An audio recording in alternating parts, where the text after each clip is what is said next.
protocols. So the Bucs pass catchers, they've dealt with injuries all season long. We learned this week that Chris Godwin fractured his finger Sunday against the Raiders and won't play this week against the Giants. Irv, was it the right move to bring in Antonio Brown?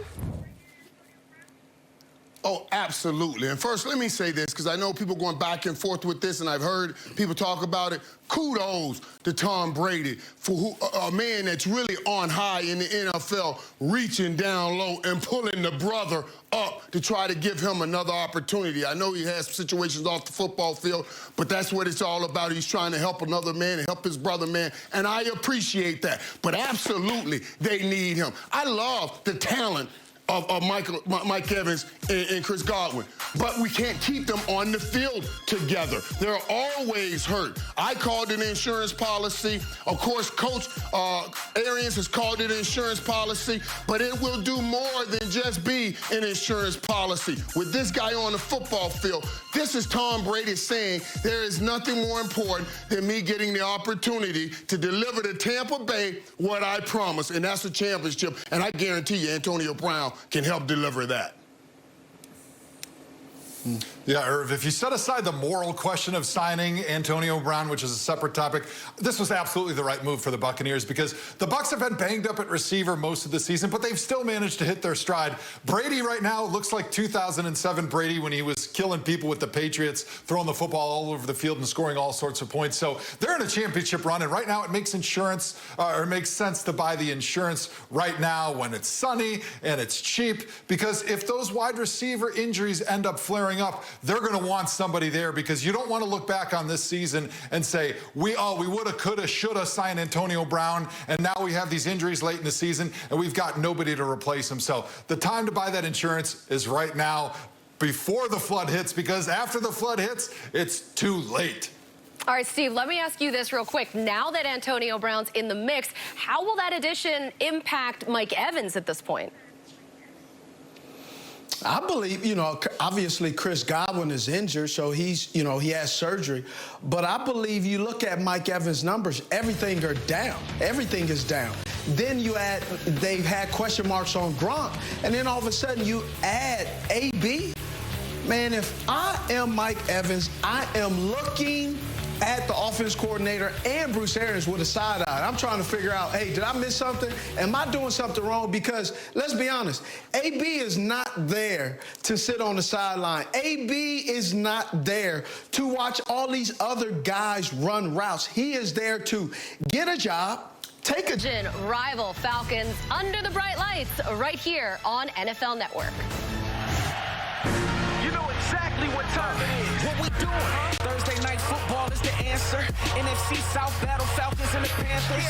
Both coming off a L. Both can't afford to fail. Both leave it on the field. Carolina ATL. If Atlanta wants to win, they need Matty Ice. And did I mention Julio Jones is back tonight? The fourth quarter's the moment you gotta have a fight. Finishing the game is when to get the Falcons back in flight. The Panthers trying to bounce back with Teddy. And last week DJ Moore was too heavy. Look, man, I'm too ready. Let's get it poppin'. Thursday night football action, the only option, yeah. Welcome to NFL Game Day Kickoff, presented by KFC. The Panthers and Teddy Bridgewater have plans to move back to 500 and close out the month with their 4th win of the season. But first, they got to get past Julio Jones and the Falcons. Of course, Atlanta ready to move on from Week 7. Will tonight be the night they hold it together and send the Panthers home with a loss? We shall see. What is up, everybody? Welcome into Game Day Kickoff for another tremendous Thursday. I'm Colleen Wolfe, soon to be joined by the heart and soul of this show, our 3 analysts, Michael Irvin, Steve Smith Sr., and Joe Thomas. But before we bring them in, let's get out to Charlotte, where rain is in the forecast tonight. Randy Moss is weathering the storm for us at US Bank Stadium of America there. And Randy, what is the latest at this point on Christian McCaffrey? Well, he's not going to play tonight. Don't look for him on the inactive list because technically he's not yet been added back to the active roster. Now, when he practiced on Tuesday for the first time since suffering that high ankle sprain 6 weeks ago, he practiced well, according to head coach Matt Rule, and Rule said he was hopeful that McCaffrey could play tonight. But ultimately, it was decided that one real practice in 6 weeks is just not enough. So now his official comeback has been pushed forward. He's expected to play in the Panthers' next game after this against the Chiefs in Kansas City 10 days from now. Another couple of injury notes for the Panthers. Left tackle Russell Okung out tonight with a calf injury. For the Falcons, defensive end Tack McKinley out with a groin injury. All right, Randy, thanks for keeping us up to date there on all of the injury news. Let's get to tonight's Protection Spotlight presented by Allstate with the smiling faces of Steve, Irvin, Joe. We've burned our costumes. Don't worry, we're not bringing them back. I mean, mine was already on fire, but you know what I'm saying here. So obviously, we're back to business. Christian McCaffrey, his shoes are really tough to fill in this offense. The Panthers, they put together 3 wins without their all-pro back, Steve. So who will the Panthers rely on tonight without him? Well, they have to go with Mike Davis. He's done a fantastic job of running the ball. He runs forward.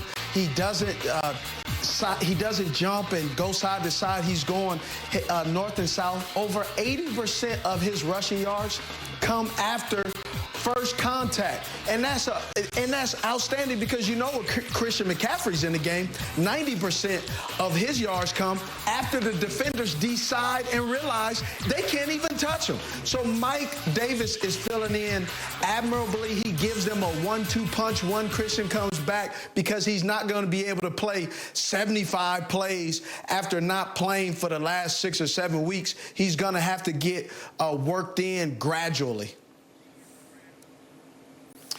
Steve, the Panthers are going to have to rely tonight on Robbie Anderson in Christian McCaffrey's absence, who is actually putting in one of the best seasons by a wide receiver thus far in 2020.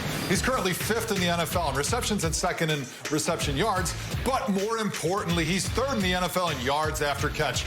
And for a quarterback like Teddy Bridgewater, who loves getting rid of the ball quickly, being able to rely on a big receiver who can catch the football and turn it upfield and turn it into a huge play is a great weapon to have when you don't have your usual stud Christian McCaffrey in that backfield. Yeah, you guys mentioned a couple great guys. You talk about Mike Davis. Certainly he's important. He's running the ball. And Robbie Anderson, love Robbie Anderson. And I thought when Robbie Anderson came over that he would be doing all the deep stuff. But, man, Robbie Anderson and DJ Moore, what a great combination these two have made.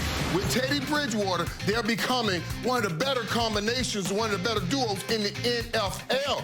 DJ Moore is going off. 31 receptions for 567 yards. You guys see that? That's 18.3 yards per reception. That's an incredible per reception number going up the football field.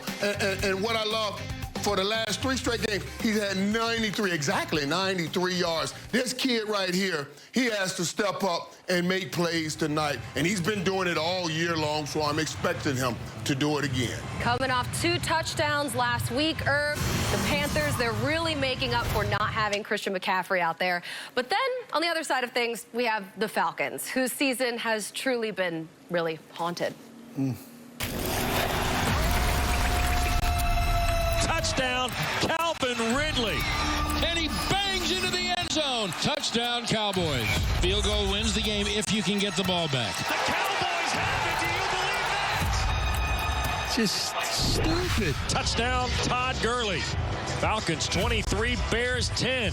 Touchdown, Allen Robinson to Anthony Miller. And the Bears have the lead. How in the world are we back in this spot again? Don't score.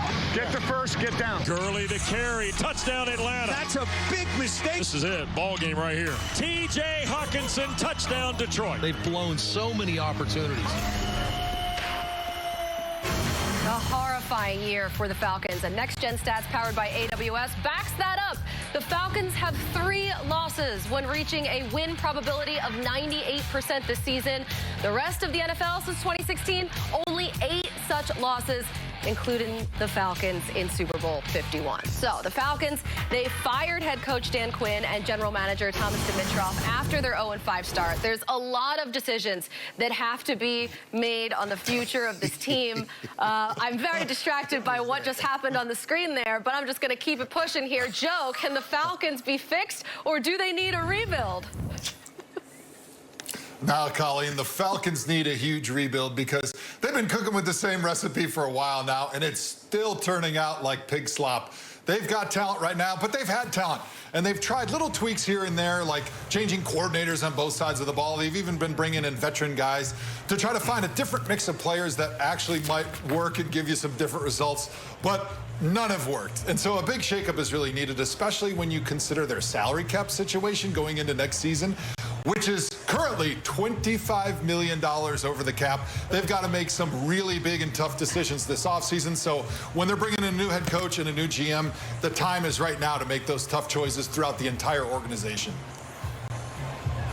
Well, Joe, you just talked about it, and I don't believe that they should blow all of this up as you guys are talking about. Listen, this offense still has great